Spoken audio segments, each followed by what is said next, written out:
नमस्कार, मी स्वाती. स्वागत आहे तुमचं स्वातीज किचन मराठीमध्ये.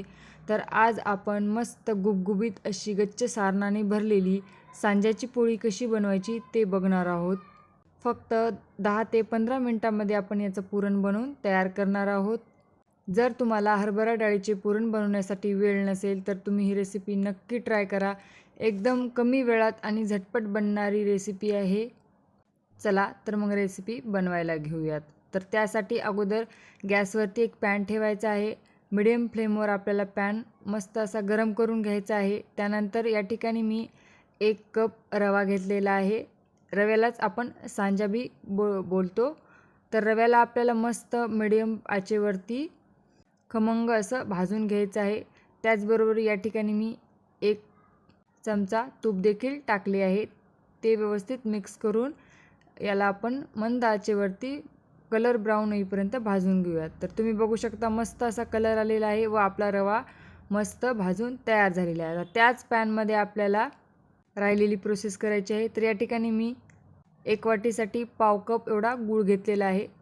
त्याचबरोबर 2 वाट्या पाणी टाकायचं आहे. तुम्ही तुमच्या आवडीनुसार गुळाचे प्रमाण कमी जास्त करू शकता. आता याला आपल्याला गुळाला व्यवस्थित असं एक उकळी येईपर्यंत मिक्स करायचं आहे. त्यानंतर टाकूयात यामध्ये भाजून घेतलेला रवा आणि व्यवस्थित मिक्स करून घेऊयात.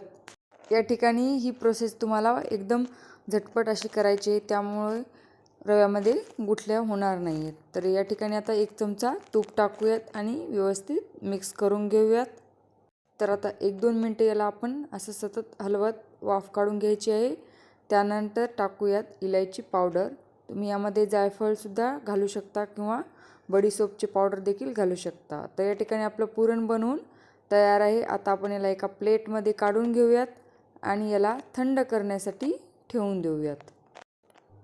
त्यानंतर थंड झाल्यानंतर आता आपल्याला एकजीव करून घेऊयात आणि याचे छोटे छोटे बॉल्स बनवून घेऊयात. या प्रकारे आपल्याला हाताच्या साहाय्याने याचे बॉल्स बनवून घेऊयात.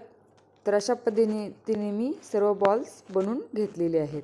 तर या ठिकाणी दुसरीकडे आपलं पीठसुद्धा व्यवस्थित भिजलं गेलेलं आहे. आता अर्धा चमचा याला ऑइल टाकायचं आहे आणि परत एकदा मस्त असं याला मळून घ्यायचं आहे. लावण्यासाठी थोडंसं सुकं पीठ घेऊयात. तुम्ही सुक्या पिठाऐवजी रव्याचा देखील वापर करू शकता.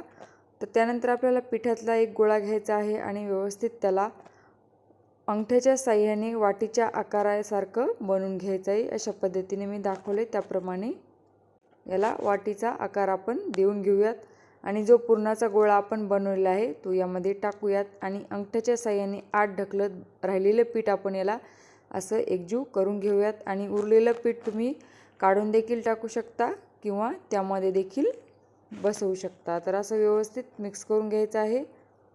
त्यानंतर याला दोन्ही साईडने असं थापथावून घ्यायचं आहे. त्यामुळे काय होईल की पुरण आपलं काठेपर्यंत जाईल. त्यानंतर आपण एक बटर पेपर घेऊयात व त्याला सुक्या पिठाने टाकून त्यावरती आपल्याला एकदम बारीक अशी पुरणपोळी, पातळ अशी पुरणपोळी आपल्याला लाटून घ्यायची आहे.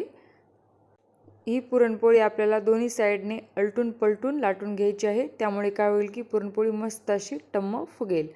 त्यानंतर एका साईडला आपल्याला गॅसवरती पॅन ठेवायचा आहे. पॅनला मिडियम आचेवरती गरम करायचं आहे व त्यानंतर आपण आता ही पोळी भाजण्यासाठी घेऊयात. पॅनला अगोदर ऑइल लावायचं आहे. तुम्ही तुपाचा देखील वापर करू शकता. तर तुम्ही बघू शकता मस्त अशी सांज्याची पोळी आपली टम्म अशी फुगलेली आहे. मस्त बनवून ओटाने खाता येईल अशी आपली पोळी बनवून तयार झालेली आहे. मस्त अशी खरपूस देखील तुम्ही भाजून घेऊ शकता दोन्ही साईडने. तर अशाच पद्धतीने मी साऱ्या पुरणपोळ्या बनवून तयार केलेल्या आहेत.